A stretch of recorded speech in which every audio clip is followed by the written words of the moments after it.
नमस्कार दोस्तों, स्वागत है आपका हमारे यूट्यूब चैनल बिंदास पढ़ाई में। तो आज हम हैं part third chapter Indian economy at the eve of independence के।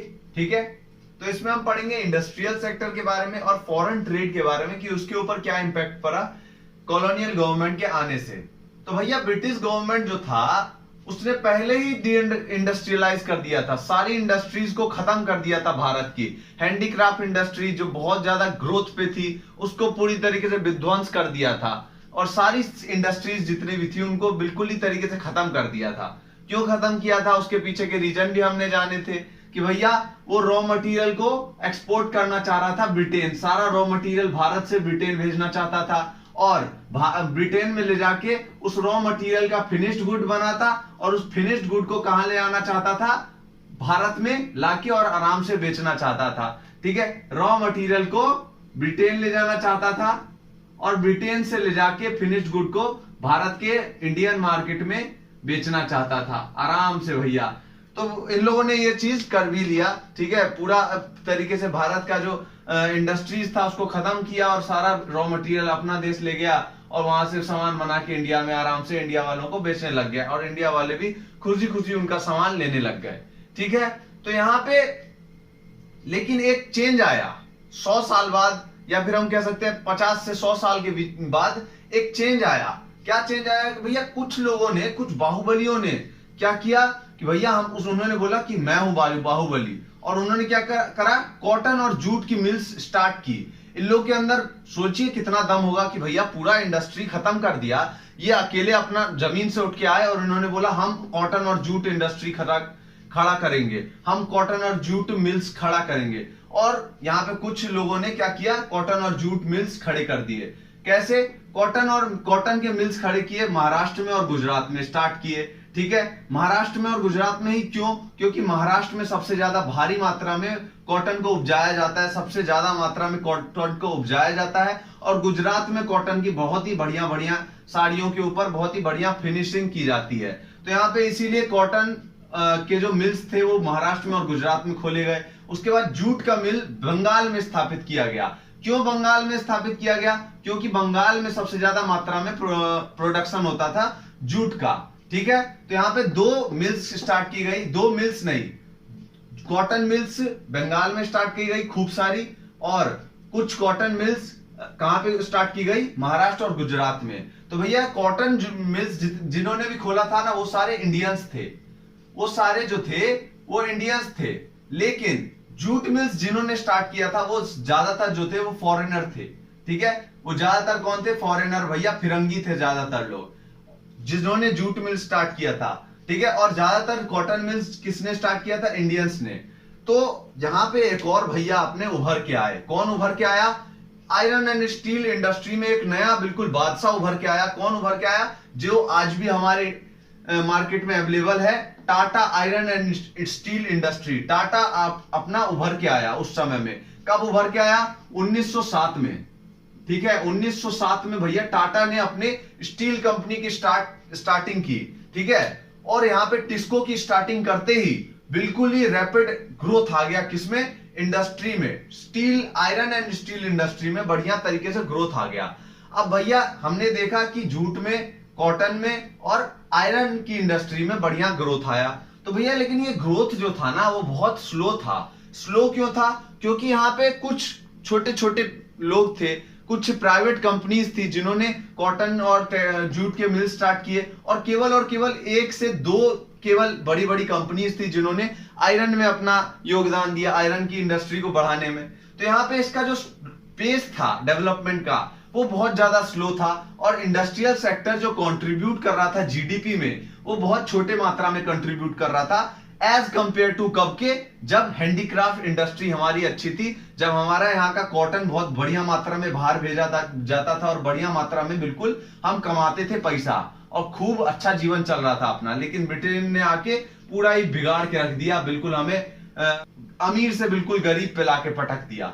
ठीक है, तो यहाँ पे हमने देखा कि भैया कैसे ग्रोथ आया इन सारी इंडस्ट्री में। अब यहाँ पे एक इंपॉर्टेंट रीजन स्लो पेस का, इंडस्ट्रियल सेक्टर के स्लो ग्रोथ पेस का ये एक इंपॉर्टेंट रीजन क्या था कि पब्लिक सेक्टर जो था कि भैया गवर्नमेंट सेक्टर जो था वो ज्यादातर किन सारी चीजों में काम कर रहा था, वो कर रहा था जिसमें ब्रिटेन गवर्नमेंट का फायदा हो। वो सारी चीजें थी रेलवे, पोर्ट नए नए बनाना, रेलवे सिस्टम पूरा तैयार करना भारत में, जिससे इनका जो रॉ मटेरियल है उसका सप्लाई बढ़िया तरीके से हो पाए। तो भैया वहां पे व्यस्त था पूरा पब्लिक सेक्टर। अब यहाँ पे इस इंडस्ट्रियल सेक्टर पे कौन ध्यान देगा? इंडस्ट्रियल सेक्टर बेचारा कौन संभाल रहा था? ये सारा छोटा छोटा कंपनी सब संभाल रहा था।